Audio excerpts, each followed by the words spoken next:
Welcome back. Well, today the NSIC preseason women's basketball coaches poll was released, meaning we are that much closer to basketball season, and also there's snow expected in the Dakotas today, which also means we're getting that much closer. But anyways, let's take a look at how the Northern Sun teams ranked in the preseason placing. Last year's overall regular season champs, MSU Moorhead, earned the top spot, raking in 10 of 16 first place votes. They were followed up by Northern State, who were the tournament champs a year ago after coming in as the 2 seed in the North Division. From there, it was Augie in third with 2 first place votes, and rounding out the top 8 were Wayne State, Winona State, Concordia St. Paul, Minnesota State, and Minnesota Duluth. Also a look at 9 through 16 right there. And for a closer look at the poll and more analysis, head over to northernsun.org. Now, staying in the NSIC, let's move to the here and now, that being our NSIC live football game of the week featuring Minnesota Duluth at Bemidji State. That kicks off in just a few minutes with David Brown on the call.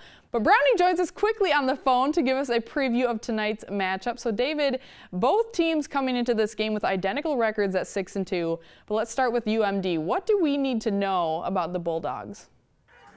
Minnesota Duluth won 5 games in a row, and they've done it mainly with defense. They've posted back-to-back shutouts, and over the course of their 5-game winning streak, they're averaging giving up less than 14 points per game. And the defense has had to be good because there's been such a big rotation at quarterback. The original starter to start the season, Mike Grabarczyk, went out in the second game for the season with an upper body injury. They replaced him with John Larson. He went out with an injury. They went to their third string, Ben Everhart.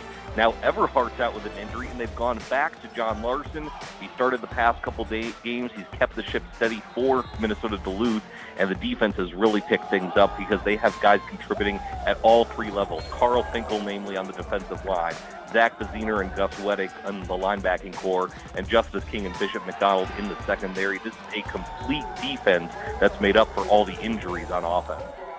Yeah, the Bulldogs are definitely on a roll, but like I mentioned earlier, identical records, but Bemidji State hasn't lost all the way since September 16th. So tell us a little bit more about the Beavers. Well, like Minnesota Duluth, Bemidji State also has won 5 games in a row. It's so interesting. Both these teams started the season 1-2 and have won 5 straight ever since, heading into tonight's matchup. With Bemidji State, their offense has been a revelation, scoring more than 40 points per game in each of their last 5 games, which, as I've mentioned, have been victories. And they've done it with a balanced offense. The running game has really picked things up of late. Drew Lakowski has set career highs in rushing each of the last 3 games. He combines with Taki Noman to form a great 1-2 punch in the backfield. And because the running game has been so efficient, it's opened up the passing lanes for quarterback Jordan Hine. He leads the conference in touchdown passes with 22, only 5 interceptions, and completion percentage has gone into the upper 50s. That's been one of his Achilles heels of late, has been completion percentage. He usually only completes about half his balls. But with the running game picking things up, it's opened up the lanes for Jordan Hine. His completion percentage is going up, the touchdowns are going up, and this Bemidji State offense is one definitely to be reckoned with. All right, David. Well, finally, this is a northern Minnesota game in the end of October, so weather can definitely play a factor. But even with that in mind, what are the main keys to this game?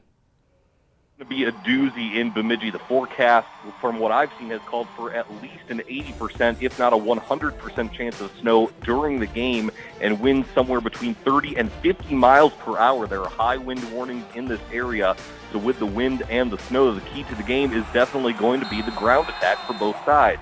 I mentioned how Bemidji State has a great 1-2 combo with Drew Lakowski and Taki Nomain. Minnesota Duluth is going to have to counter that with Austin Sylvester and Anthony Wood. They've been a good 1-2 punch for the Bulldogs, but they just haven't been quite as prominent as Bemidji State's back. So defense and running are going to be the keys to this game, because I have a feeling that the passing lanes aren't going to be as open with those high winds and probably with low visibility. Keep in mind that Chet Anderson Stadium in Bemidji is right on Lake Bemidji, so you're going to get some of that lake effect snow. Visibility might be an issue. The ground game and defense, old ragtag smash mouth football, is going to be the key to tonight's game, and I can't wait for it.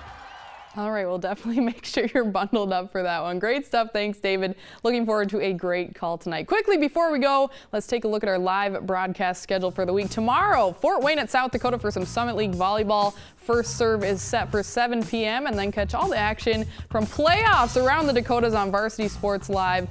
That is at 10:30 p.m. live tomorrow. Saturday, big day of football. starting with the Key to the City game. The big rivalry between Sioux Falls and Augustana kicks off at noon on Midco SN2.